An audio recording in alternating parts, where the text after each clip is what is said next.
Well, that was Never fun. have I ever.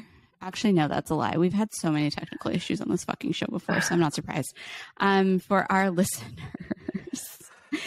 we literally just recorded about 20 minutes worth of content, some primo shit, might I add. And we just found out that Alina wasn't getting recorded throughout that whole situation. Jesus, take the wheel. And also for our listeners who missed this in the non-recorded version of this episode, I've been traveling for a week and I sound like I have laryngitis. We're unclear. Is it laryngitis? Is it COVID? Is it strep throat? We just don't know. I pooped for the first time in a week today. So, this is not the ideal situation for the technical glitch to happen. And I was going in, man, on our first topic. So I'm damn. Yeah. Well, let's, I guess, jump right into it again for a second time. Luckily, we were on the first headline, so y'all didn't miss too much, but hopefully we can come in with some of the witty comebacks that we were coming in with. So for our listeners, new and old, this is our BBQ segment, our Basic Bitch Quickies, where we go through sort of the top headlines of the week, show reviews, TikTok trends. Last week we went over vabbing, which y'all... One of our best performing videos, mind you, on TikTok, or not on TikTok, on Instagram. But anyways, we go through all these headlines and then we give sort of our top of mind thoughts, if you will.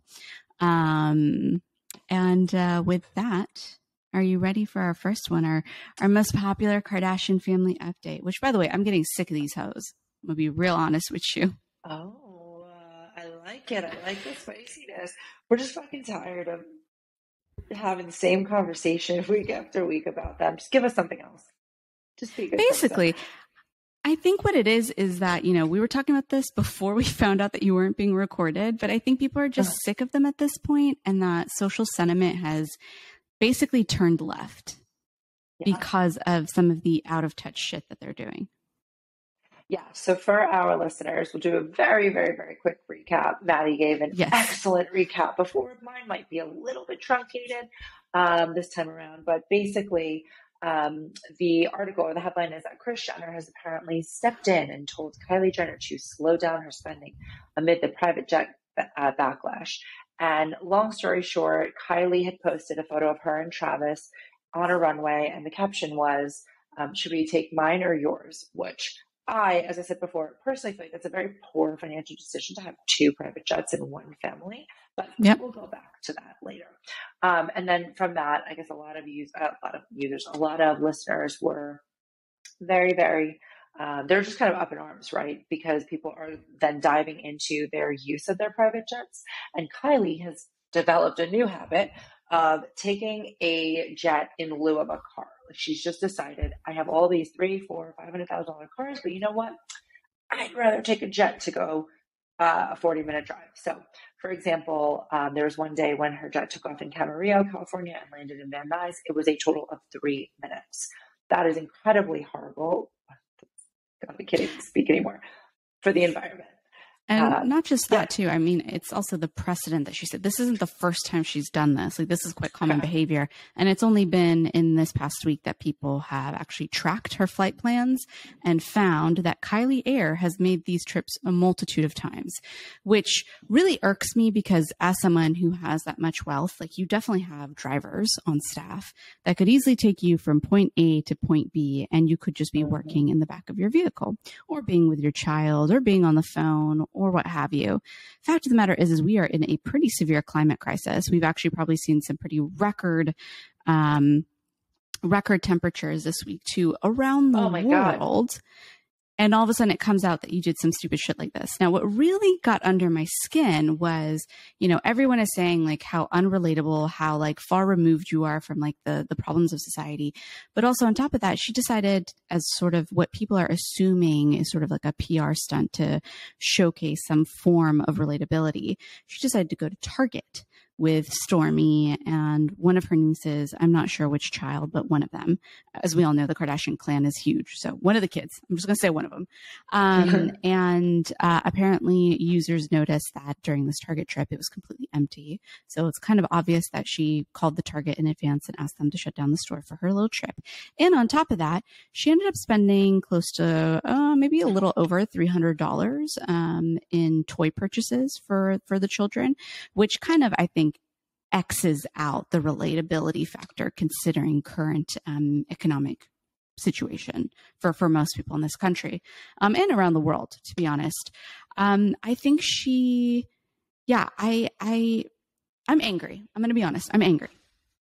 So a couple of things. The first one being that we know that this is a publicity stunt because Kylie and Kris openly admitted on the Kardashians that they do not go to stores. They cannot shop in person.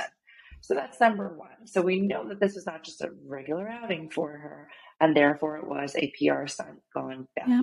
Yep. The second thing is that, I do understand the whole having to like lock out or close down the store for yourself, because she does have that level of celebrity that I think that it's probably pretty unsafe for her to be in a quote unquote normal place. But again, I know we had such good content before. What we were talking about, how like, first of all, I don't know why I don't understand why people are so shocked that Kylie's unrelatable. This bitch has never fucking been relatable. She has been famous since she's like 9. She there's nothing relatable about her. I kind of appreciate the fact that she doesn't try to be, but my thing is just like the Kardashians. I think that their brand is maybe taking a hit because they are the least. They're not like. Show me what makes them a good people. They don't help. They don't help anybody, to our knowledge. They aren't necessarily philanthropic. They do stupid shit. Like they all have fucking private jets and they're flying 3 minutes and they're flying whatever. Yeah. They, I haven't even seen them do like make a wish. Like they don't do anything for anyone but themselves. And that's so true. My tolerance for them is so low these days. Well, I think, you had mentioned this earlier when we first recorded the session about how many millions of dollars she's dropped in housing, right? And how apparently she's spending $400,000 a month on clothing for her and Stormy, and how, like these fucking jets are $5 million a year to fucking maintain. Part of the reason why I think we loved Keeping Up with the Kardashians is we got to see their growth, not just as humans, but overall their growth and like claim to fame and success, right? Does that mean the Kardashians didn't have money before? No, they did. But I think that they were a lot more reasonable. I think the wealth gap has grown so exponentially that now they've become so far removed, and it has been one thing after one thing. And for me, we all know it started with that whole Disneyland bullshit where they basically like cut everyone in the line, like didn't allow anybody else to go on the rides with them, and just like reserved whatever. I think it was the teacups, which is also one of my favorite rides at Disneyland, the Mad Hatter Tea Party, if you will. But I feel like they've been doing one thing after another in the unrelatability skill. And with the rise of the Kardashian show on Hulu, we're starting to see more of that separation where they're trying to be relatable. It's clearly not authentic. It's clearly not genuine. It's clearly forced as part of producer manipulation, if you will, to kind of seem normal. But in actuality, they're not. And to your point, like we're not really seeing them be good people.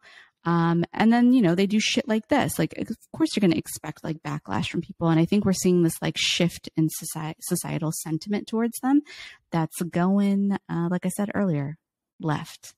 I don't know how much longer the Kardashians are really going to be popular for, to be honest.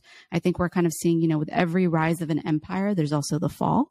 So maybe we're kind of seeing that in real time.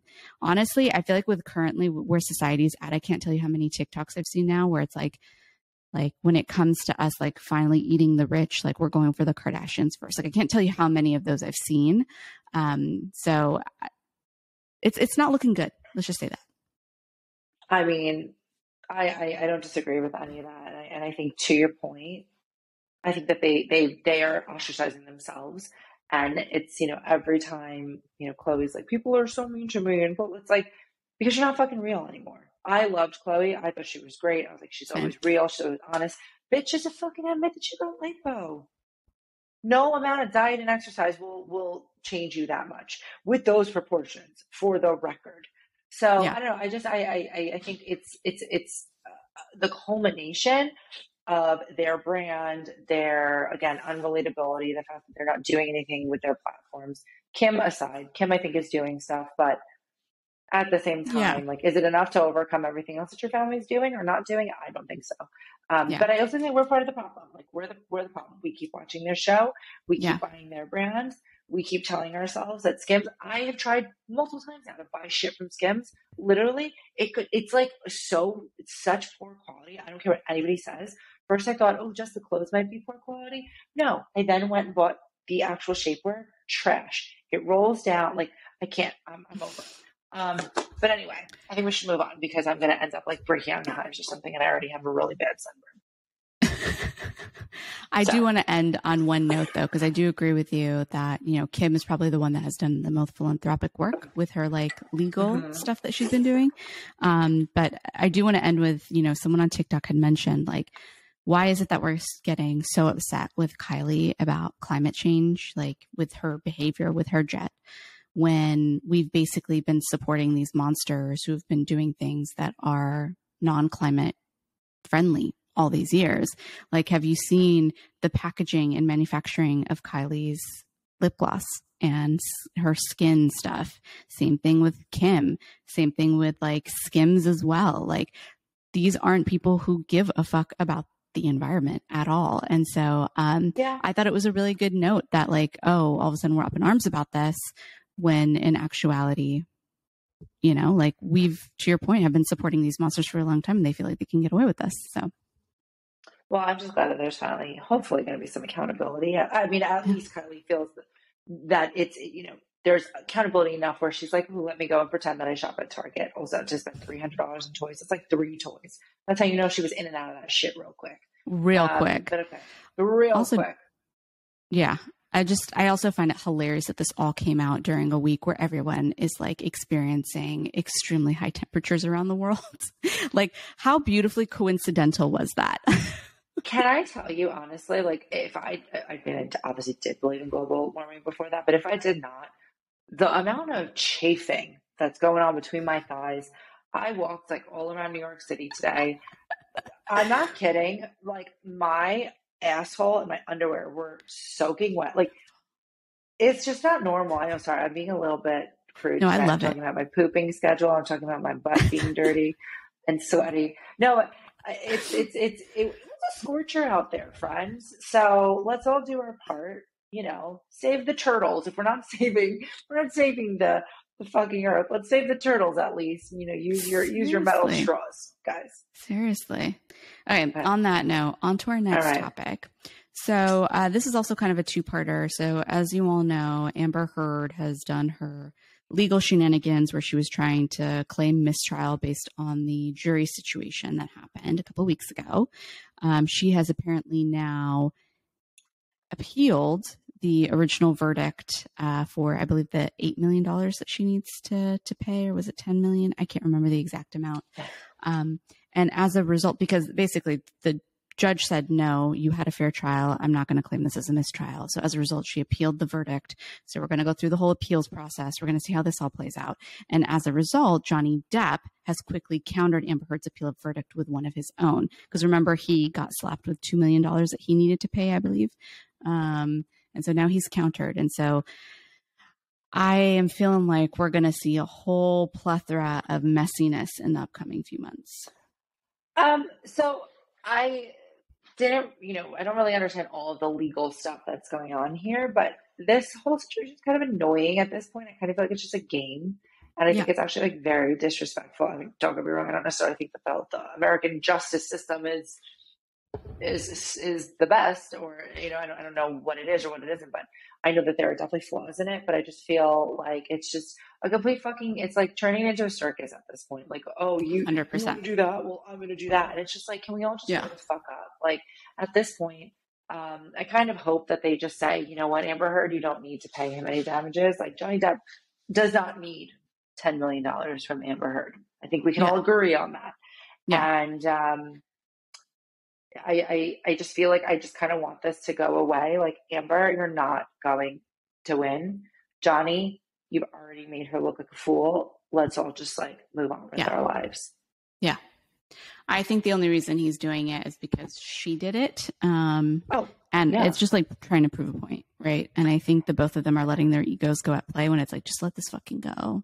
Let's let this go. I'm sure Johnny doesn't want the fucking money. He just wanted to like you said earlier, showcase that you were a fool in front of everyone in the world and like make his, stance known that he's not violent or he's not this or he's not that, Yeah, I also think though, like at this point, she's insane. Does she realize how much money she's losing in legal fees? Yeah. Like every time you do this shit. Yeah. So I think did you see both kind of grow up. Did you see the image someone snapped of her shortly after the trial where she was like at a TJ Maxx or a Marshall's? Did you see this like in the Hamptons? I think I did see that actually. Oh, in the Hamptons. Point proven. I know. We're done. I know. I know. I was like, what's the point that we're trying to make here? Also, not for nothing, TJ Maxx and Marshalls are a great place to shop. Oh, I love both. Like, yes, 100%. Same. Yeah. Same. Love that shit. I also, maybe that was a PR stunt too. Oh, I'm so poor. I have to go to TJ Maxx in the Hamptons. Like, no.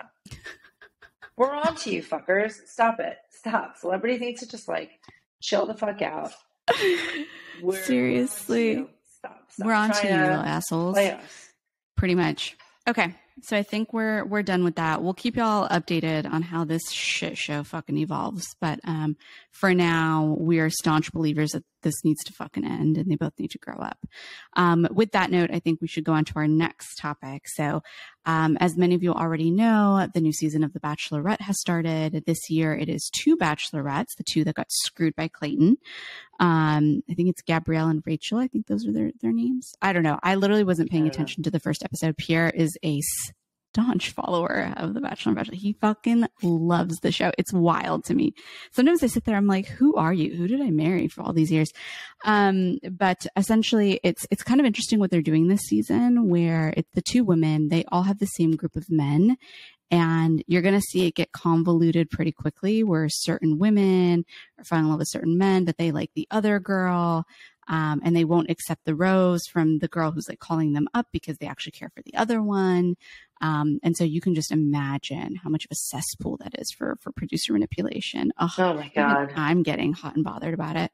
I actually can't wait to see like the level of just fuckery that's going to play out in this season. But with that, there's an article that got dropped this week where a new campaign is calling for fat inclusion on the Bachelor franchise. Now, mind you, for our listeners, your girl is chunky. I've been wanting representation on this show, and I think reality shows in general. But even as I was reading this article, I kind of laughed a bit.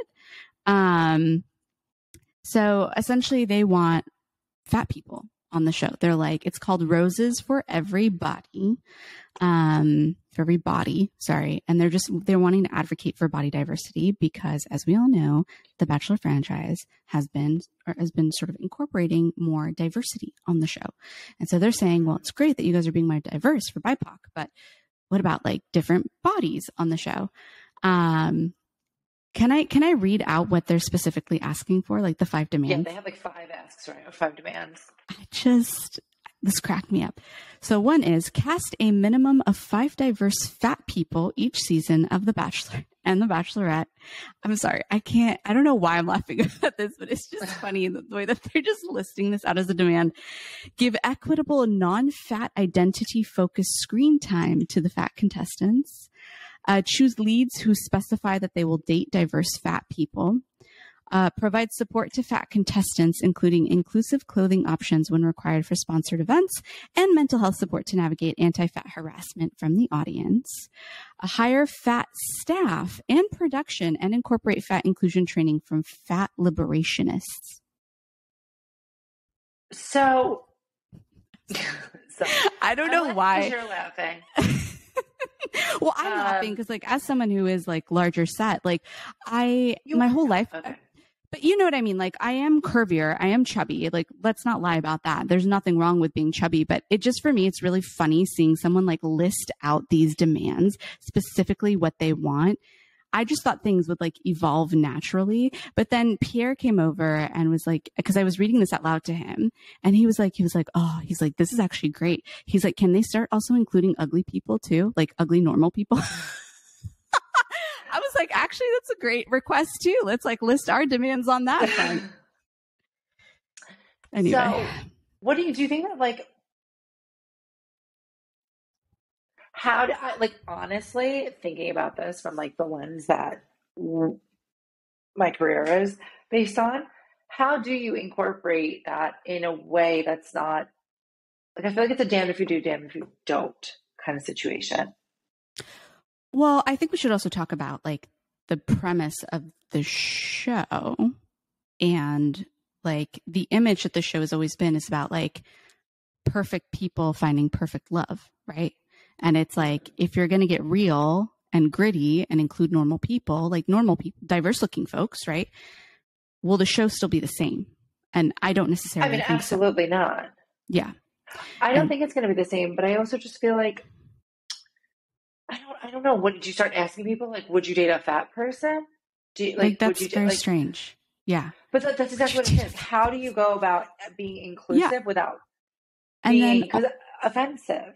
Yeah. And because then also I'm thinking to myself, like, okay, well then how fat is too fat? Like, you know what I mean? Like, I feel like they would start asking about a spectrum of fatness, because also fat, like, are we going on the BMI scale, which is already a flawed thing? Are we talking about like how would you even make that a metric? Yeah, exactly. That's what I mean. Like, I think it's a like that's weird. Like, that's fucking weird. You know what's really interesting is that I read a book. You know me, I read like my little trash like chick flick novels. Yeah, and I don't know how I got this book, but I read a book and it was basically about this. Oh my God, it might be about this woman's like life, because apparently the person who started this this campaign is led by Jenna Vesper from the Bachelor Recap podcast. Pretty sure that like this book is about a blogger who blogs about The Bachelor. I don't remember what in the book. Yeah, and she's fat, she's overweight, and so they like have her on the show, and she's like, no, I can't do that. That's gonna suck. Blah blah blah blah blah. And then it's about her going through all those emotions, right? Like, oh my God, are they going to like me? And then they could never like me. And then someone, is like basically like the villain who's like, I'm just here to like become the next bachelor. I'd never date a fat girl. And then of course, like whatever, she finds love in the end, but blah, blah, blah, all that shit.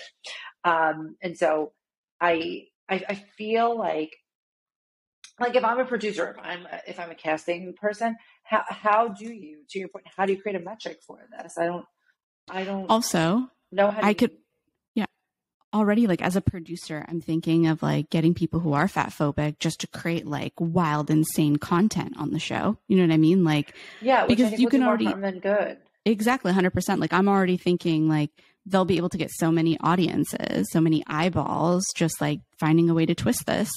I also think too, like, because part of my thought process is, okay, well, this will probably evolve to someone who is overweight who will end up being a bachelorette or a bachelor, right? And then how do you avoid what, quote unquote, like people who fetishize fat people, like chubby chasers? Like, how do you avoid that situation or scenario evolving? This is going to sound bad, but I feel like that is the exact scenario you need.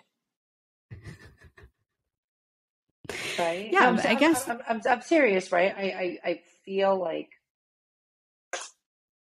I guess that perspective was if the lead was the heavier person. I don't like saying fat. I don't like that, but if the lead was the heavier person, I imagine that the people who are going to go onto the show, quote unquote, for the right reasons, are going to effectively be chubby chasers. Well, not necessarily, because chubby chasers is like a niche term to describe people who like only go after fat women, who like love fat women. You know what I mean? And it's sort of like a fetishizing of fat women versus, someone who like normal is just like, yeah, like I'm, I have like diverse tastes of like women of all sizes. Right. So it's like, how do you avoid that too? I also thought the weirdest demand on this list was higher fat staff and production. Well, yeah, when I read that, I was like, oh, interesting. Like we're going there. We're really, really fucking shooting for the stars here. I feel like just like we're asking for everything at once, right? That's what I mean by that.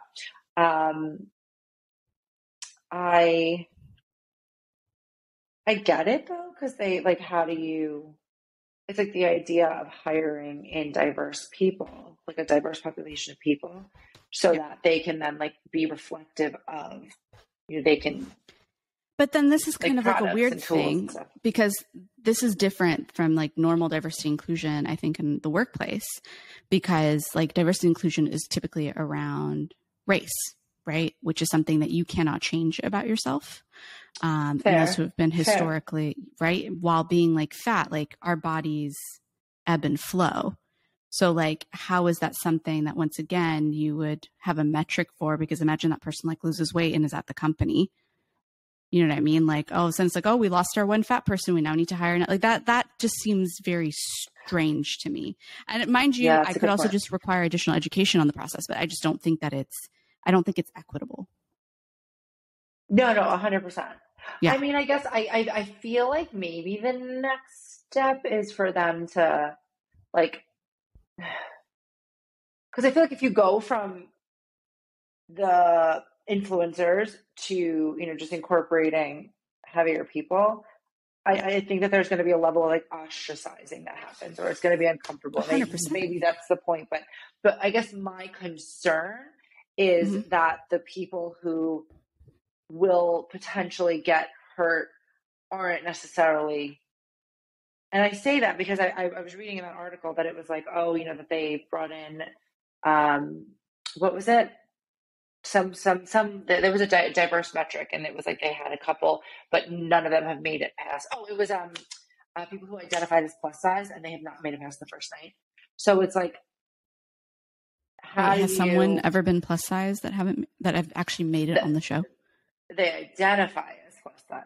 I don't know who they are. Who the fuck has ever been plus size on this fucking show? Technically, I think I'm plus size from a size perspective. Like, oh my god! Stop. Please. No, but listen. But that's what I'm saying, right? That's what I'm saying. So to your point, going by the metric, according to my BMI, I'm obese. I'm not obese. I'm not. You know what I'm saying? I don't identify as plus size.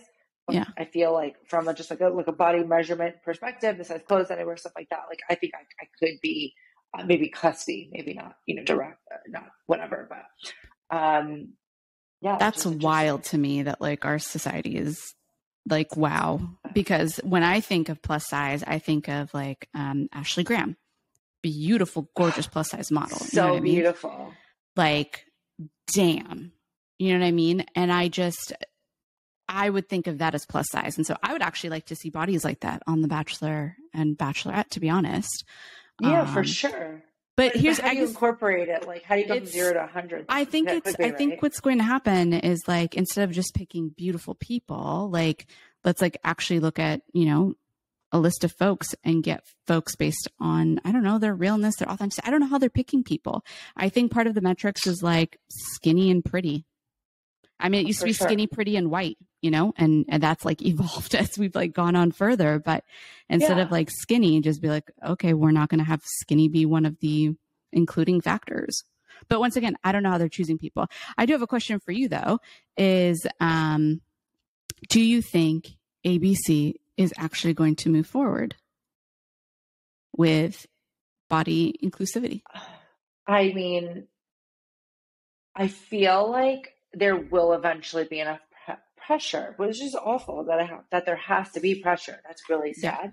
But I feel like, well, here's the other question. Here's the other question for you is, do you actually think that there will be pressure? Like, do you think our society would actually be open to it? Because my thought process, I don't think so. I think that if this like movement takes on more or gets more momentum, I think that there's a very real possibility. I mean, think about all of the other, I just feel like right now in society, like there is this like revolutionary just vibe. And that's the culture that we're living in right now, where people are like, they're warriors for what they believe in, as opposed to just kind of like lying down. And I remember who I was talking to. Go ahead. No, go ahead. No, I was going to say that, like, they were telling me that either they or their partner or something is in the medical industry, and the number of like Americans that have become obese because of the pandemic is like, so I'm saying, like, is that more reflective? I think that the article said it's like 30% or a third of the American population is considered over, heavier. So maybe there's enough people that are like, fuck it, I want to see someone who looks like me on The Bachelor, Bachelorette. Maybe. I don't know. It's hard to say. Actually, no. U.S. obesity prevalence was 41.9% in 2017 through March 2020. Wait, hold on. Yeah, I mean, it's just increasing.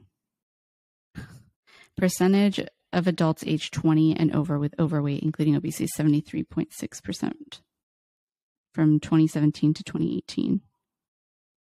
Nearly 1 in 3. Okay, so we need to look more in depth into this.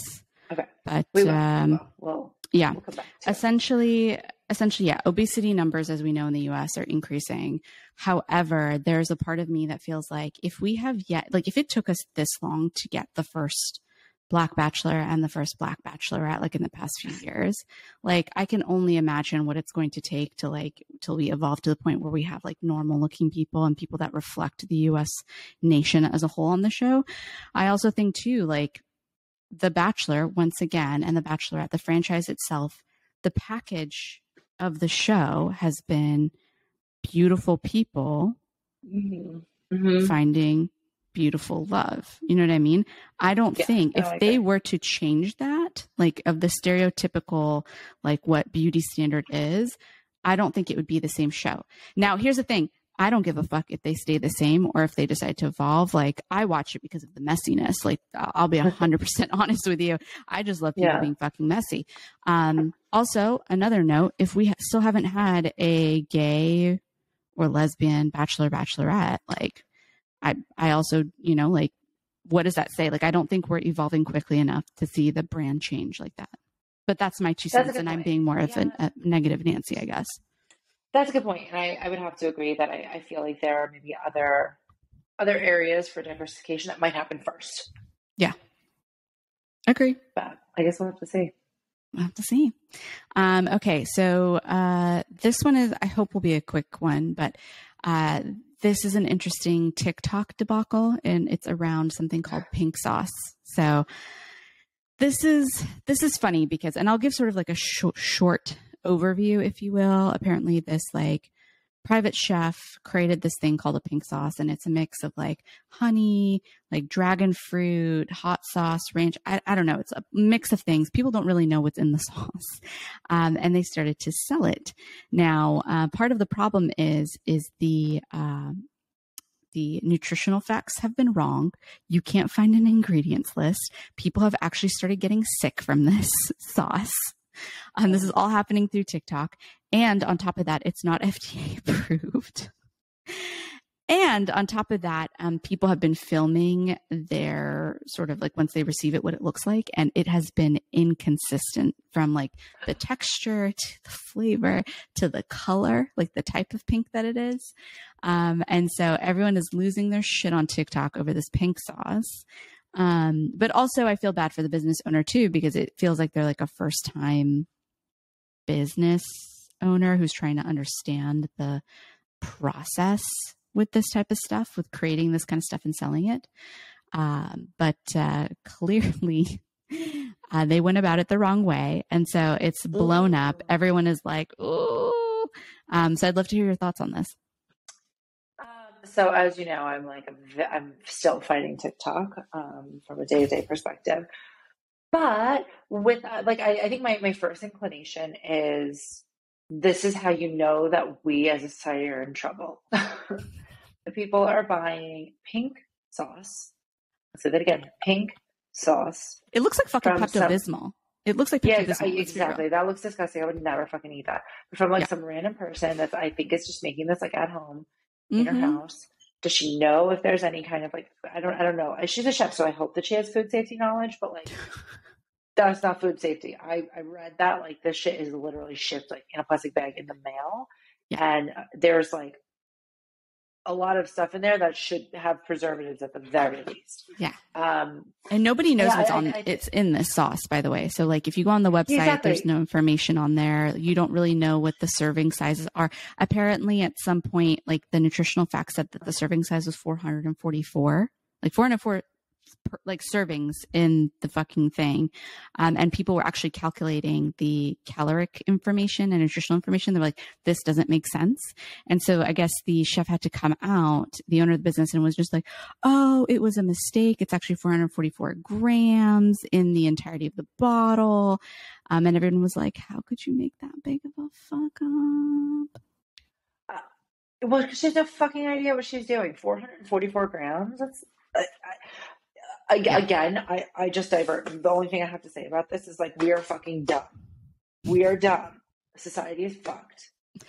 I mean, it kind of is interesting though, because, you know, to your point, a lot of people were saying the same thing on TikTok. Like, you're the fucking idiot who decided to buy this like pink sauce off of someone from TikTok without doing your due diligence. And it kind of brings me back to the point that like, we're so quick to like, I feel like there's a part of people where social media is like really good to helping businesses grow and creating community and connection in a lot of ways. But then there's the other side, which is kind of the ugly side, where people just kind of jump onto things and believe information as it's being told to them, versus once again doing their due diligence. And this is like a really good case of that. But I also think that the owner doesn't mean to be malicious. I just think that they don't know what the fuck they're doing.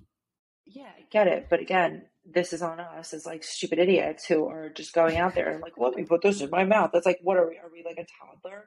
You know, toddlers will like put like bugs and stuff in their mouths. I don't know. I imagine kids do that. I don't have a kid. But I just don't understand. Like, who thought that was a good idea? But again, the fact that we are so quick to go and just be like, oh my God, I need that.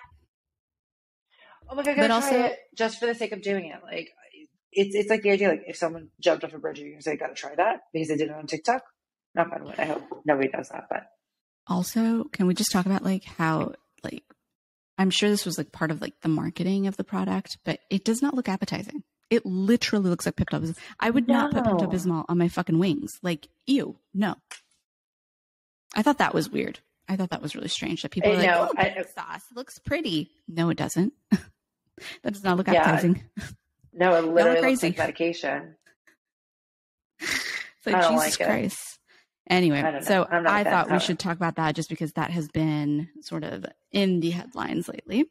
On to the next thing that happened this weekend. So as we all know, San Diego Comic-Con is this weekend. And I figured we could kind of go over some of the more notable moments, which were two. One is Marvel's content announcement for like the next fucking decade. I don't know about you, Alina, but I have always loved superhero movies to like a degree, right? I'm superheroed out. And when I heard this announcement and saw the content that's coming out for phase 5, because they're ending phase 4, which by the way, holy shit, the fact that they've already made it to phase 4 in the Marvel world, wild. But like now there's like phases are there? Fuck if I know. Fuck if I know. All I know is that there's phase 5 and then phase 6. And it feels like there are multiple Marvel movies that are being released a year now versus when it used to. Remember when like movies used to be like one big blockbuster a year? It is now like a multiple. And also they're having shows on Disney Plus. So I feel very Marveled out, and I don't know how long they can keep this train running for. It's a moneymaker, right? It's a moneymaker. So I imagine they're going to keep this train rolling until the wheels fall off. So I have a question for you, because I was thinking about this in the sense of, I feel like we've never seen a big brand like this be able to shoot out such like high commercialization value content time and time again. This is like the first Marvel, right? Like it is literally the first where it's like all coming from sort of the similar creators back to back to back, like high commercialization hitters. The last one I can think of is like the Star Wars franchise, right? And as we know, once Disney caught on to Star Wars and bought the franchise out, it is now being squeezed for every dollar that it is fucking worth. And I think a lot of people, especially like diehard fans, are getting pissed off, right, with Disney as a whole for doing that to the content. I wonder when it will like run out of steam. Like, I think like that's where we're getting to right now with Star Wars, where people are kind of getting sick of their shit. And I have a feeling that Marvel is kind of going down that path too.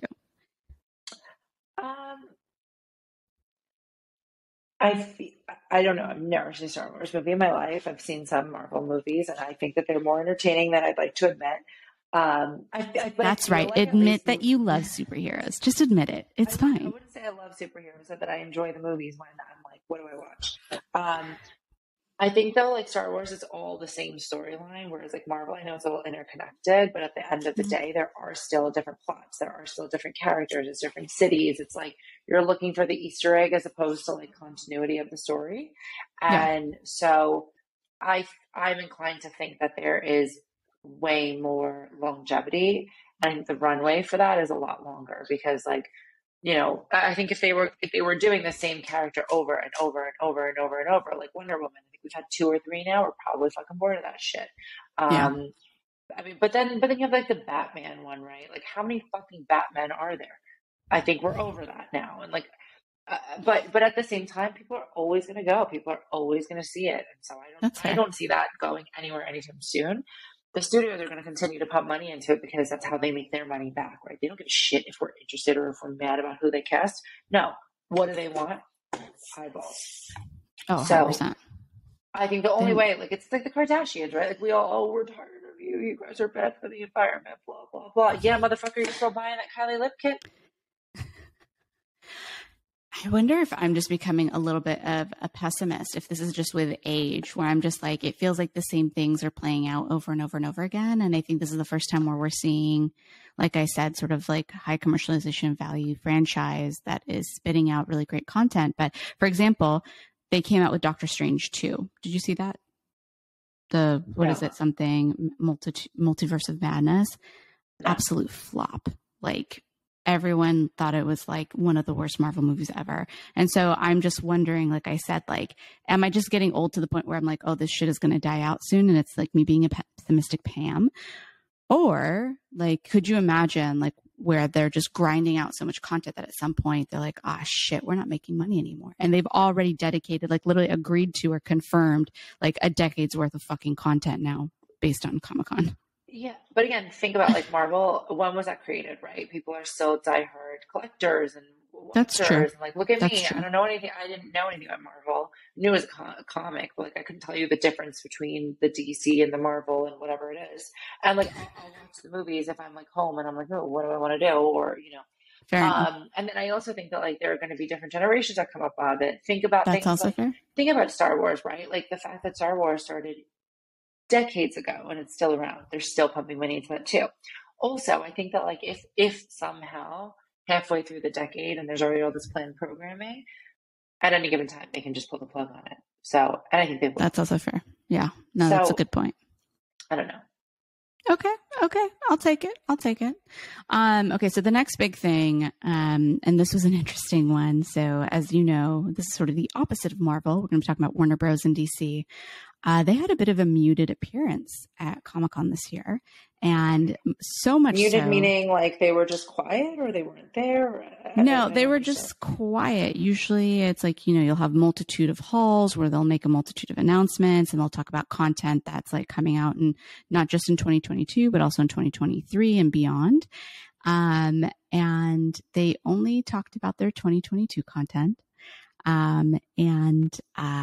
It's interesting. The title of the article for this was, with a 2023 slate hobbled by controversial stars, Warner Bros. And DC stick to 2022 titles and muted Comic-Con appearance. So essentially, they did not talk about Aquaman 2, which is supposed to come out in 2023, or The Flash. And Aquaman 2, as we know, stars Amber Heard, and The Flash stars Ezra Miller.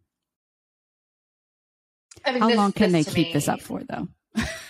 Yeah, I think at some point they're gonna just have to like just grow a set of balls and just talk about it. We know. Yeah. We all know. Unless they're gonna cut the movies entirely, which I feel like that would be a bad decision. And Yeah. also, like we are goldfish. Like we are all so dumb these days. I feel like. Yeah. Sorry, you could. I'm getting cranky because I'm getting tired. Um, but I'm just really, yeah.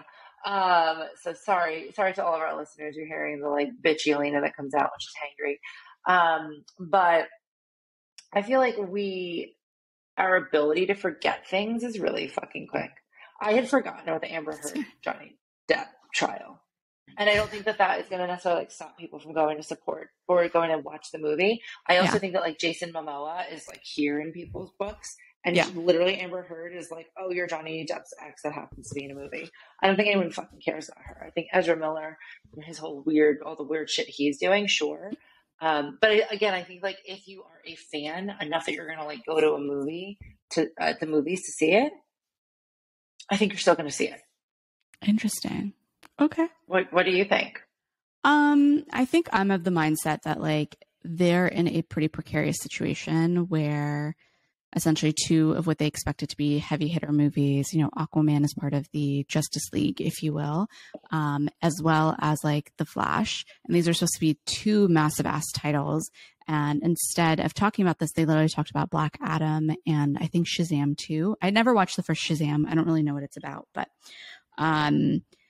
it just seems to me that they're avoiding it like the plague, so much so that they're losing marketing opportunities.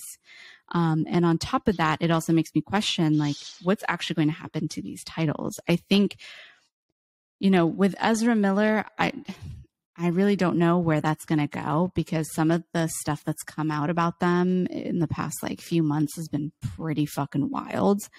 And I honestly think, you know, we talked about this before about the separation of the art from the artist, but like when they're that fundamentally shitty of a person and they could still financially and monetize their appearance from that, like, should we be doing that for bad people? And I don't think we should be. Same thing with Amber Heard. I don't disagree. I don't disagree with that. But I also think at the end of the day, like the studio are going to be thinking about their pockets, not necessarily their morals.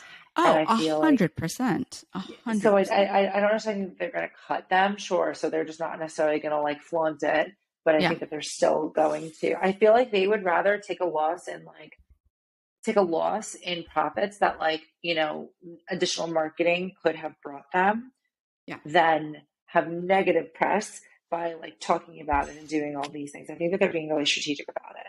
I also think not talking about it though right now, like when the movie comes out, they're literally just avoiding talk about it and talk about the scandal around it until it comes out. Like people aren't going to forget that easily, I don't think.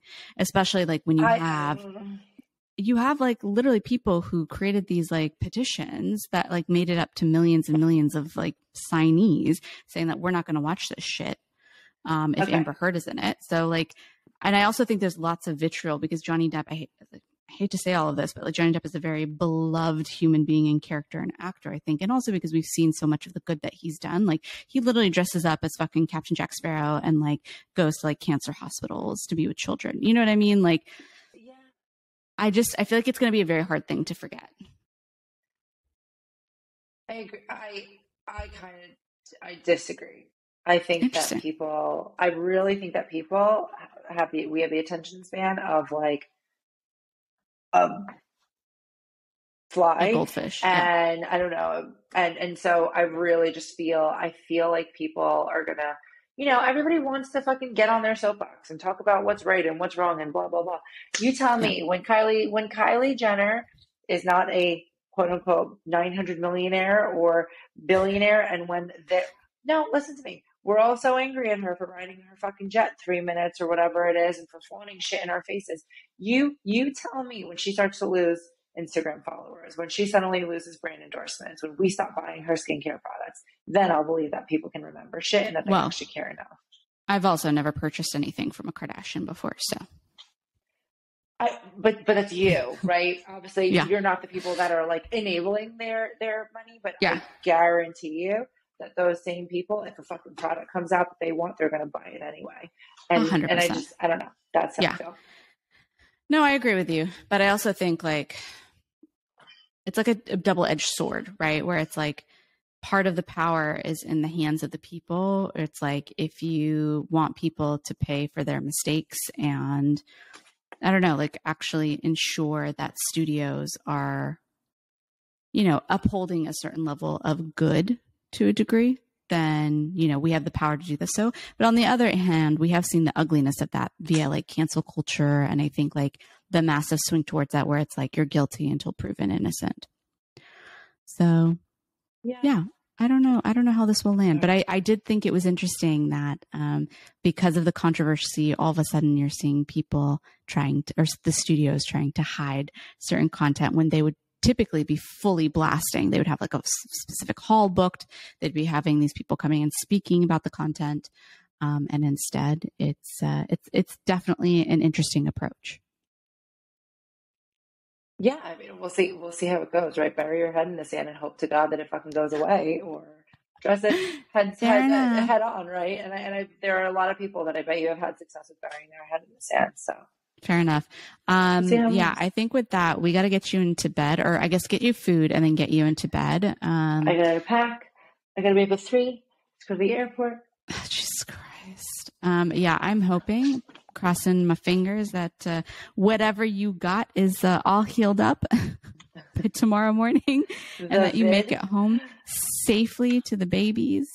And by babies, I mean the dogs, guys. I mean the dogs, the boys. But yeah, I'm excited and looking forward to our episode that we're recording when I'm home after I've slept, so it won't be so bitchy. Maybe it'll be funny. I mean, we kind of want you to be a little bitchy. It's going to be a good one. We're going to talk about cougars, you guys. We're all for it. Yay. And on that note, we'll see y'all on Wednesday. See you Wednesday.